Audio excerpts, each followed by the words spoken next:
राम राम मित्रों, आप सभी को मेरा नमस्कार। मित्रों, इस साल बिहार में असेंबली इलेक्शन होने वाले हैं और जब असेंबली इलेक्शन होता है तो चीफ मिनिस्टर का नया टेन्योर आता है। तो अभी तक बिहार में पहले हमारे इलेक्टेड चीफ मिनिस्टर कौन थे? श्रीकृष्ण सिंह थे। ठीक है, पहले इलेक्टेड चीफ मिनिस्टर कौन थे? श्रीकृष्ण सिंह। और अभी प्रेजेंट की बात करें तो नीतीश कुमार। और इन दोनों के बीच में जितने भी चीफ मिनिस्टर हुए हैं या डिप्टी चीफ मिनिस्टर हुए हैं, डिप्टी चीफ मिनिस्टर की मैं ज्यादा बात नहीं करूंगा, हालांकि बिहार में डिप्टी चीफ मिनिस्टर ज्यादा बने भी नहीं है, लेकिन जितने भी बने हैं उनको उनको भी हम लोग जानेंगे। तो पहले इलेक्टेड चीफ मिनिस्टर की बात करें तो श्रीकृष्ण सिंह, इनका टेन्योर 2 अप्रैल 1946 से लेकर 31 जनवरी 1961 तक था। ठीक है, और उनके बाद 31 जनवरी को जब इनकी मौत हो जाती है तो उसके बाद दूसरे चीफ मिनिस्टर बनाए जाते हैं दीप नारायण सिंह। ये चार्ज लेते हैं 1 फरवरी 1961 और ये रहते हैं 18 फरवरी 1961 तक, यानी कि सिर्फ 17 दिनों तक के लिए सीएम रहने वाले का नाम है दीप नारायण सिंह। ठीक है, और ये दोनों कांग्रेस पार्टी से आते थे। ये दोनों कहाँ से आते थे? कांग्रेस पार्टी से बिलोंग करते थे। ठीक है, इतना आप लोग ध्यान रखेंगे, ये दोनों कांग्रेस पार्टी से बिलोंग करते थे। और बिहार के पहले डिप्टी सीएम की बात करें तो डॉक्टर अनुग्रह नारायण सिन्हा। अभी फिलहाल 2 डिप्टी सीएम है, एक विजय नारायण चौधरी, एक विजय सिन्हा, और दूसरे है सम्राट चौधरी। तो अभी फिलहाल वर्तमान की बात करें तो 2 उप मुख्यमंत्री है। और और पहले डिप्टी सीएम जो पहले थे वही पहले फाइनेंस मिनिस्टर बिहार के बने थे। तो उनका दोनों का नाम आप याद रखना, first deputy CM come finance minister of Bihar doctor Anugrah Narayan Sinha. ठीक है, अब इसके बाद मित्रों, जब चुनाव होता है तो ढेर सारी पार्टियां कंटेस्ट करती है चुनाव में। तो अभी तक यानी कि 1952 से जो चुनाव स्टार्ट हुआ उस वो लेकर पिछले बार यानी कि 2020 तक कौन कौन सी पार्टी चुनाव बिहार विधानसभा के चुनाव में पार्टिसिपेट की, यानी जनता के बीच में गई, तो वो मैं आपको बता दूं। सबसे पहले तो कांग्रेस गई। ठीक है, कांग्रेस गई, उसके बाद झारखंड पार्टी गई, फिर उसके बाद लोक सेवक संघ था। अब लोक सेवक संघ, जनता party, Janata Dal, Samajwadi party, Bahujan Samajwadi party. इसके अलावा बात करें तो कम्युनिस्ट पार्टी, भारतीय कम्युनिस्ट पार्टी मार्क्सवादी, या कम्युनिस्ट पार्टी एक माले का भी, जो कि मार्क्स माले हैं, यानी कि मार्क्सिस्ट और लेनिनिस्ट। ठीक है, और उसके अलावा अभी फिलहाल के दिनों में बात करें तो जनता दल में डिवीजन हो गया और उससे अलग अलग दल बने, और बिहार में जो दल बनी वो राष्ट्रीय जनता दल,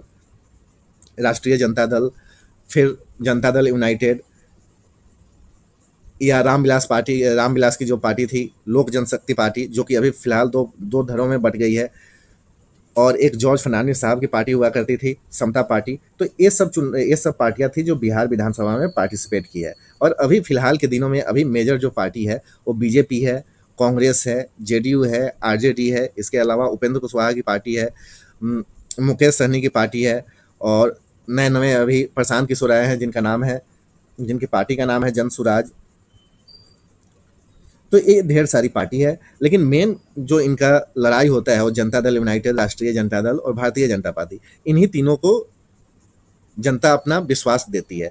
अब देखते हैं 2025 में किनको जनता अपना विश्वास विश्वास देती है कि आप भाई जाओ सरकार बना लो, ये समय बताएगी। तो उससे पहले अभी फिलहाल के दिनों में जो पॉलिटिकल पार्टी है उनके बारे में तो आप लोगों को पता ही है।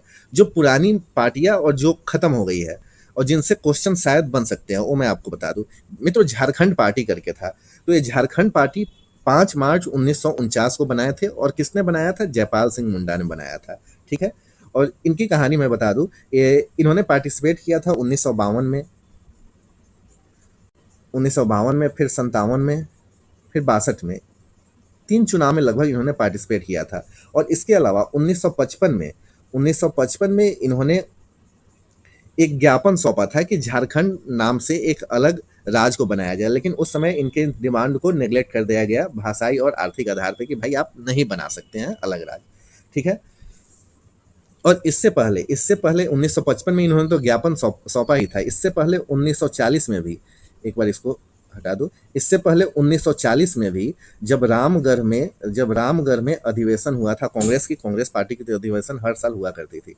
तो मित्रों, रामगढ़ में जब कांग्रेस पार्टी की अधिवेशन हुई थी तब इन्होंने नेताजी सुभाष चंद्र बोस के सामने एक प्रस्ताव लाया था कि झारखंड को एक अलग राज्य मिला। प्रस्ताव बेसिकली उन्होंने चर्चा किया था तब के दिनों में 1940 में। और 1940 में एक इंपॉर्टेंट बात जो इस टॉपिक से रिलेटेड नहीं है लेकिन आपको जानना चाहिए। मित्रों, 1940 में जो कांग्रेस का अधिवेशन रामगढ़ में हुआ था, रामगढ़ यानी झारखंड में, उस समय कांग्रेस के जो अध्यक्ष थे वो अब्दुल कलाम आजाद थे। कौन थे? अब्दुल कलाम आजाद थे।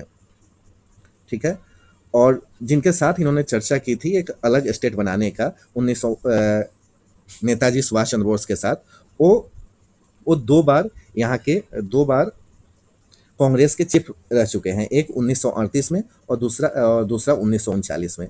तो सुनो ध्यान से, 1938 और 1939।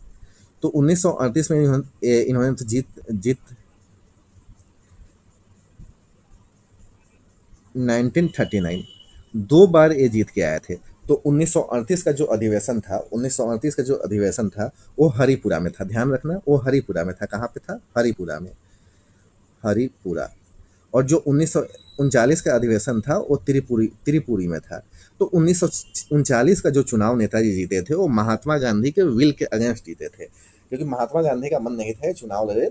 लेकिन और उस समय महात्मा गांधी के कैंडिडेट कौन थे? पताभी सीतारमैया। ठीक है, तो पताभी सीतारमैया को 1939 में इन्होंने हरा दिया और कांग्रेस के अध्यक्ष बने। हालांकि गांधी जी का रिस्पेक्ट करते हुए ना अपने पद से रिजाइन दे दिया। तब 1939 में कुछ दिनों के लिए राजेंद्र बाबू अध्यक्ष बनाए गए थे। तो ठीक है, आपको 1938, 1939, 1940 के बारे में पता लग गया।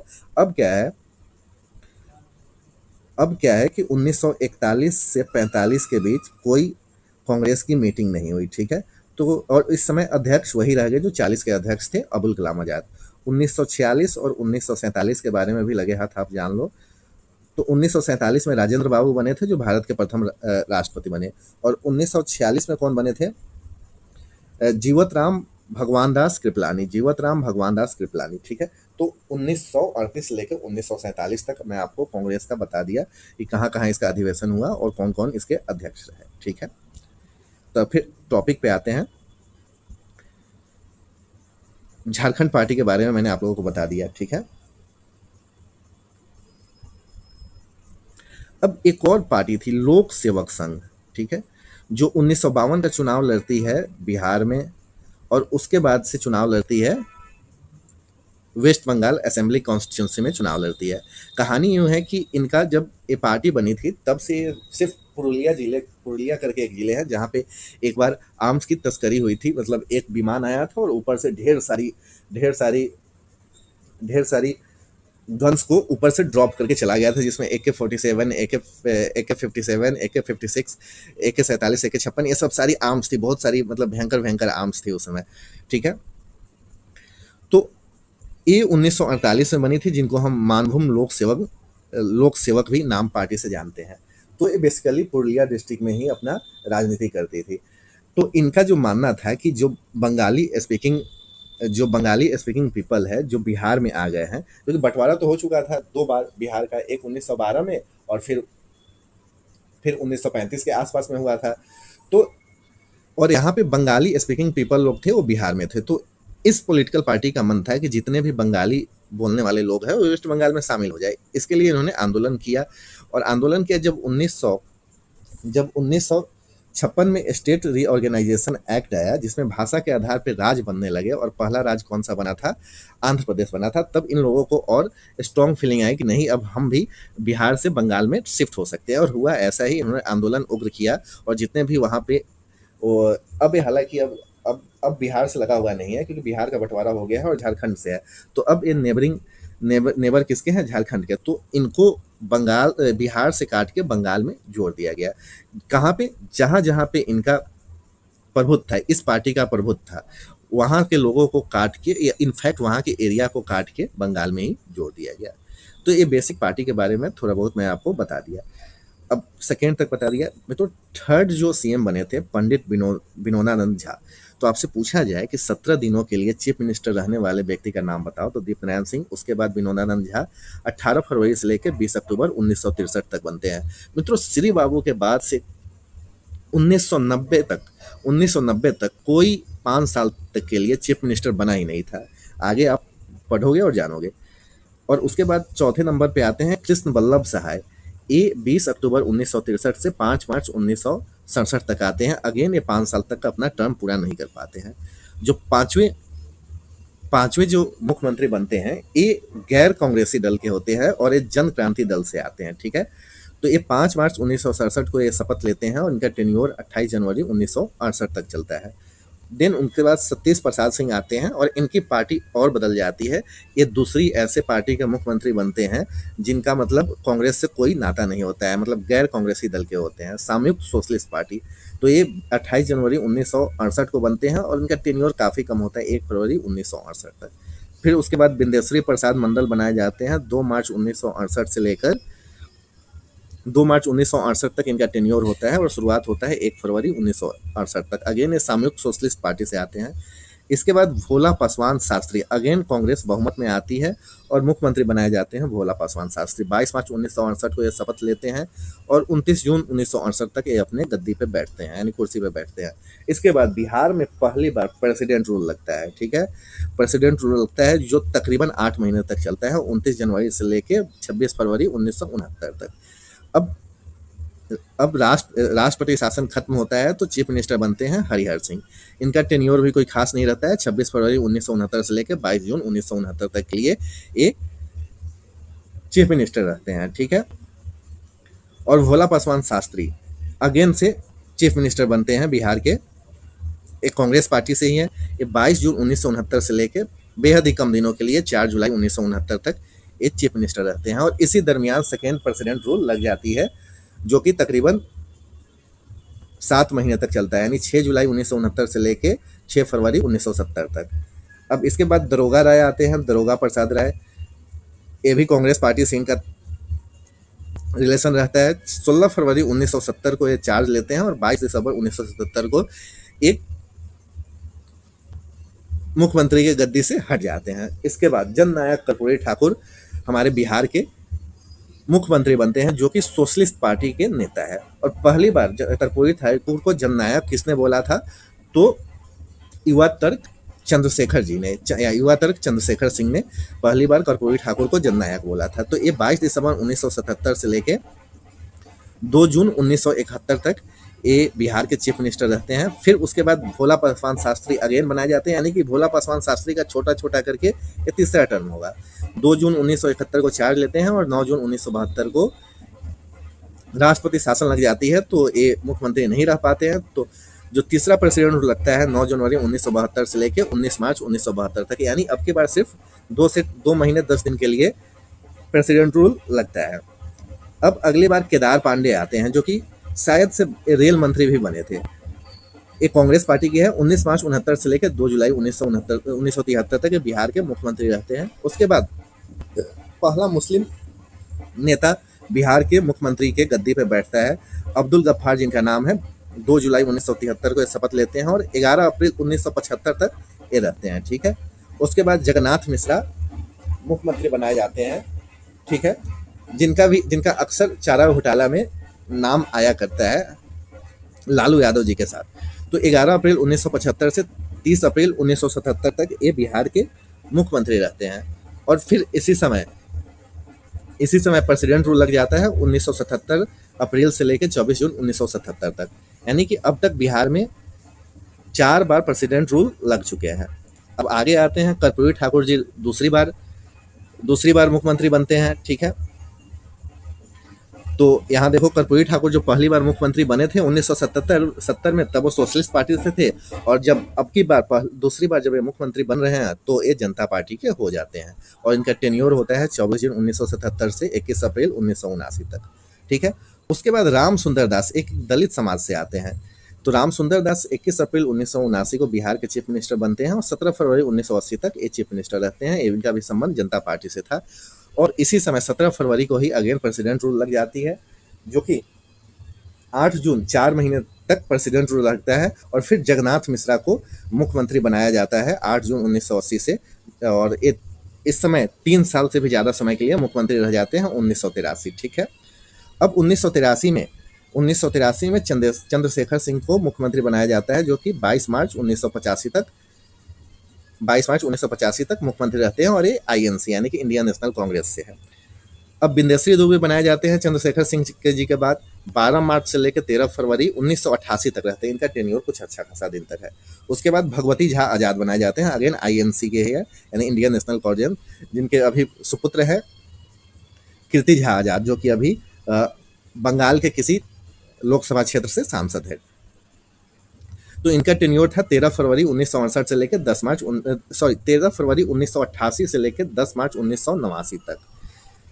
अब इनके बाद सत्यनारायण, ये सारे कांग्रेसी ही बन रहे हैं। सत्यनारायण सिन्हा आते हैं 10 मार्च 1979 को, शपथ लेते हैं और 6 दिसंबर 1979 तक ये रहते हैं, यानी तकरीबन 9 महीने तक ये बिहार के मुख्यमंत्री रहते हैं। ठीक है, अब जगन्नाथ मिश्रा फिर से बनते हैं, लेकिन शॉर्ट ड्यूरेशन के लिए। 6 दिसंबर 1989 को ये बनते हैं और 10 मार्च 1990 तक ये मुख्यमंत्री रहते हैं। ठीक है मित्रों, तो 1946 से 1961 तक जो श्री कृष्ण बाबू बिहार के चीफ मिनिस्टर हुए, उसके बाद 5 साल तक कोई नहीं, कंटिन्यूअस कोई नहीं रहा। ठीक है, उसके बाद जनता दल से लालू प्रसाद यादव चुन के आते हैं, जो 10 मार्च 1990 को शपथ लेते हैं बिहार के मुख्यमंत्री का।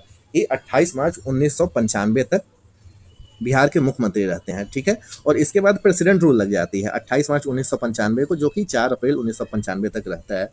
और इसी दरमियान लालू यादव जनता दल से अलग होके राजद यानी कि आरजेडी नाम का एक पार्टी बनाते हैं, राष्ट्रीय जनता दल, और इसी अपने पार्टी पे ही इनका सिंबल लालटेन मिला था, इसी सिंबल पे चुनाव लड़ते हैं।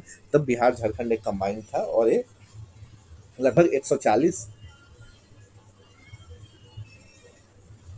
ये लगभग मतलब मेजोरिटी, मतलब इनको पूर्ण बहुमत मिल गया था। और उसके बाद ये मुख्यमंत्री फिर दूसरी बार मुख्यमंत्री बनते हैं 4 अप्रैल 1995 को और 25 जुलाई 1997, यानी कि ये तब अब की बार जो दूसरी बार मुख्यमंत्री बने हैं तो अपने पार्टी से बने हैं, आरजेडी से। और आरजेडी किससे अलग होकर बना था? जनता दल से।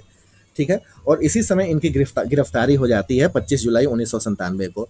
तो जब इनकी गिरफ्तारी होती है तो ये अपनी धर्मपत्नी राबड़ी देवी को मुख्यमंत्री बना के जाते हैं, जो कि 1999 तक ये मुख्यमंत्री रहती है। और इनका अभी 5 साल का टेन्योर पूरा नहीं हुआ है 5 साल का टेन्योर, तब तक प्रेसिडेंट रूल लग जाता है। यानी कि आप देखो, श्री कृष्ण सिंह के बाद लालू यादव 1990 से 1995 तक एक टर्म पूरा करते हैं। और जब इनका दूसरा टर्म स्टार्ट होता है, अपने पार्टी से जीत के आते हैं, तो चारा घोटाला में एक्यूज बन जाते हैं और इनकी गिरफ्तारी हो जाती है और जेल जाते हैं। और जेल जाते हैं तो इनको रिजिग्नेशन देना पड़ता है।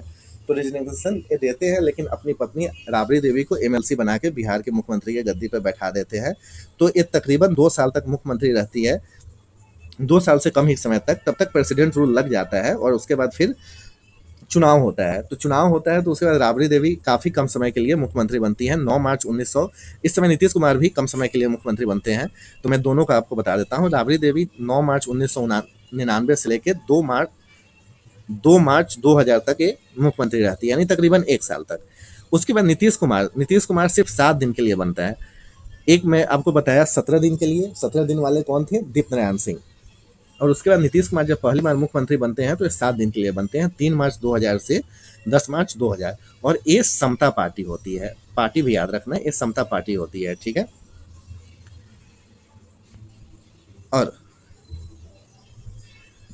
और उसके बाद फिर से चुनाव होता है। कोई पार्टी बहुमत साबित नहीं कर पाता है तो चुनाव होता है और राबड़ी देवी को बहुमत मिल जाता है। तो 11 मार्च 2000 को राबड़ी देवी शपथ ग्रहण लेती है और 6 मार्च 2005 तक ये बिहार की मुख्यमंत्री रहती है। उसी समय फरवरी के आसपास में बिहार में चुनाव होता है, जिसमें जनता दल, भाजपा और आरजेडी और रामविलास पासवान चुनाव लड़ते हैं। लेकिन किन्हीं को अच्छे ढंग से समर्थन जनता नहीं देती है, और समर्थन अच्छा नहीं दिया, कोई अपने राज्यपाल के सामने बहुमत साबित नहीं कर पाए। तो 8वीं बार प्रेसिडेंट रूल लगता है 7 मार्च 2005 को, जो कि चलता है 24 नवंबर 2005 को। और इसी नवंबर में चुनाव होता है, जिसमें नीतीश कुमार दूसरी बार मुख्यमंत्री बनते हैं और अब की बार 5 साल का ये पूरा टेन्योर पूरा कर पाते हैं। यानी आप देखो, श्री कृष्ण सिंह के बाद लालू यादव और लालू यादव के बाद 5 साल का टेन्योर पूरा करने वाले सिर्फ नीतीश कुमार, यानी कि बिहार में अब तक सिर्फ, और एक राबड़ी देवी, अभी तक सिर्फ 4 ऐसे मुख्यमंत्री बने हैं जो 5 साल का टेन्योर पूरा किए हैं। एक तो लालू राबड़ी, फिर श्री कृष्ण सिंह, और उसके बाद आपको नीतीश कुमार। तो नीतीश कुमार जो दूसरी बार चीफ मिनिस्टर बनते हैं पूर्णतः बहुमत के साथ 24 नवंबर 2005 से 26 नवंबर 2010 तक।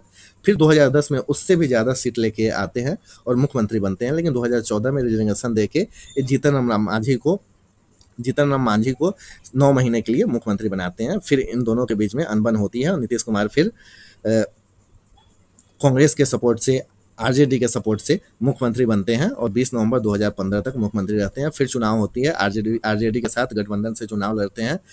तब से इधर आना जाना इनका लगा हुआ रहता है। कभी बीजेपी के साथ रिजाइन देके बीजेपी के साथ सरकार बनाएंगे, फिर बीजेपी के साथ रिजाइन देके आरजेडी के साथ गठबंधन करके सरकार बनाएंगे। तो यूँ कहें तो 24 नवंबर 2005 से लेकर 2014 तक, 20 मई 2014 तक ये रहे, और उसके बाद 20 मई 2014 से 20 फरवरी 2015 तक, यानी कि 2014 में सिर्फ जीतन राम मांझी मुख्यमंत्री बने। उसके बाद पार्टी कोई भी हो, किसी के साथ भी गठबंधन करे, नीतीश कुमार ही मुख्यमंत्री बने हैं, चाहे वो कितने बार रिजिग्नेशन दे, शपथ ग्रहण ले। ठीक है, तो ये अभी तक मैं आप लोगों को श्रीकेश सिन्हा से लेकर नीतीश कुमार तक इन दोनों के बीच में कितने मुख्यमंत्री बने सबके बारे में बता दिया। यानी कि 8 बार प्रेसिडेंट रूल लगा, और कब से कब लगा, डेट सहित भी मैं आप लोगों को बता दिया। किस किस पार्टी के मुख्यमंत्री बने और कितने दिन के लिए मुख्यमंत्री बने, ये सभी मैं आप लोगों को बता दिया।